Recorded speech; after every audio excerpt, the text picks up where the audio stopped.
மனுஷங்களுக்கு இது விதிவிலக்கு. தூரமாக இருந்துக்கப்பா, எதுவுமே தூரமாக இருந்தால் நல்லது. உண்மைதான் அது. அது ஏன்னா பாருங்க, நம்ம வந்து இன்பர்ஃபெக்டாக இருக்கிறதுனால தான் பிரச்சனை. நம்ம பர்ஃபெக்டானது பிரச்சனை கிடையாது நமக்கு.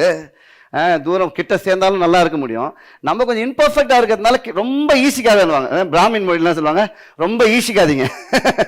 ரொம்ப ஆமாம் ஈஸிக்காதீங்க அப்படின்னா ரொம்ப கொலாவிட்டு நல்லவர்கள், என் ஃப்ரெண்டு, என் உயிர் நண்பன் ஊன்னு சொல்லிட்டு 1 வருஷம் 2 வருஷம் நெருக்கம்னு 3வது வருஷத்துல சொல்லுவேன், அவங்கள போல ஒரு ஒஸ்டான ஆள் இல்லை, பார்த்து பழகணும்.